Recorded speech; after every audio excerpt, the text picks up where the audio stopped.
আচ্ছা, একটা সত্যি কথা বলছি গাইস, জানি না আপনারা কতটুকু বিশ্বাস করবেন।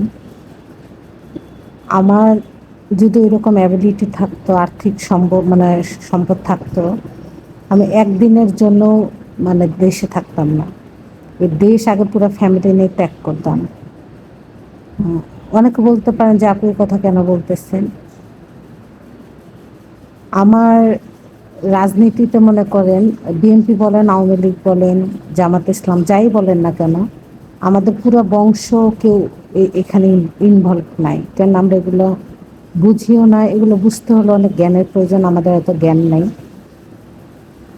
আর আমাদের যারা হচ্ছে স্টুডেন্ট আছে, ভাগ্না ভাগ্নি, তারা এসব সম্বন্ধে বোঝে না। বুঝলেও তারা এগুলো আমরা যেতে দেয় না তাদেরকে, এগুলো যেহেতু আমরা ইনভলভ নাই। চারদিকে মানে মোবাইলে দেখতেছি খবর, দেখে আমার মন টন এতভাবে আঘাত হানে, আর আমার এত কষ্ট হচ্ছে। আমার বাচ্চারা ছোট, তবু জানি এত খারাপ লাগতেছে, মানে টেনশন বাসায় থেকে আমি করতে চাই না, তবু জানি টেনশন এসে পড়ে, এত পরিমাণে খারাপ লাগতেছে। এর জন্য যদি আমার ওইরকম সিস্টেম থাকতো, এই দেশই ত্যাগ করতাম আমি। হুম, মানে স্বাধীন বাংলাদেশ আমরা শান্তি বিরাজ করবে, শুধু হাউমাউ কান্নার আওয়াজ।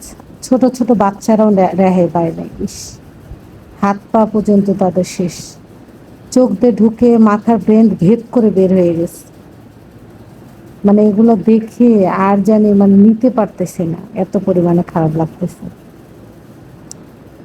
যে কাল একজনের সাথে হয়েছে, আহ, আজ একজনের সাথে হয়েছে, কাল আমার সাথেও হতে পারে।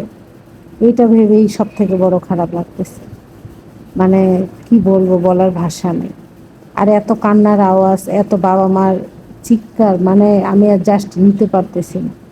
জানি না বিশ্বাস করবেন কি না, আমার যদি এরকম কোনো অ্যাবিলিটি থাকতো, আমি এই দেশ আগেই ত্যাগ করতাম, পুরো ফ্যামিলি নিয়ে চলে যেতাম। কেননা আমি এগুলো না, পুলিশ আদালত এই ঝামেলা প্রচণ্ড লেভেলে ভয় পাই। যে হচ্ছে ওই ওই ভয় না, আমাদের স্বাধীনতা বলতে কিছুই নাই। হ্যাঁ, আমাদের কথা শুনবে কে? যারা যেখানে হচ্ছে বড় বড় বিশিষ্ট জনেরা, বড় বড় মেধাবী, তাদেরই ভ্যালু নাই, তাদেরই দাম নাই। আর আমার মতো জ্যোৎস্না যদি এই সমাজে না থাকে, কিছুই হবে না, এই সমাজে আসবে যাবেও না। তাদেরটা হয়তো নিউজে বলতেছে, আর আমারটা কেউ জানবেই না। তাহলে আমাদের মতো সাধারণ পাবলিকের, ইভেন গরিব মানুষের বলা না বলা সমান। এই জন্য কিছু বলতে চাই না, কিন্তু দেখেন আমার চোখ মুখ দেখে, জানি না আপনারা বুঝতেছেন কি না, আমার এত লেভেলে খারাপ লাগতেছে। মানে এখন বাজে হচ্ছে 3:30, মানে 40 বাজে, আমি এখনো দুপুরে খাবার খাইনি। আমার মানে খবর দেখে আমার চোখ দিয়ে নিজেই অঝরে পানি আসতেছে, এত মানুষের হাহাকার, জানি নিতে পারতেছি না, ভালো লাগতেছে না। এই জন্য সবাই সাবধানে থাকবেন, যার যা সন্তানকে বাসায় অবস্থান করাবেন দয়া করে। আল্লাহ সবাইকে হেফাজতে রাখুক, আমাদের জন্য দোয়া করবেন। মনটা কেন জানি একাই মানে হয়ে যায়, মানে কষ্ট পাচ্ছে একা একাই মনে। এগুলো মানে খবর টবর দেখে আর ভালো লাগতেছে না। সবাই ভালো থাকবেন, সুস্থ থাকবেন, সাবধানে থাকবেন।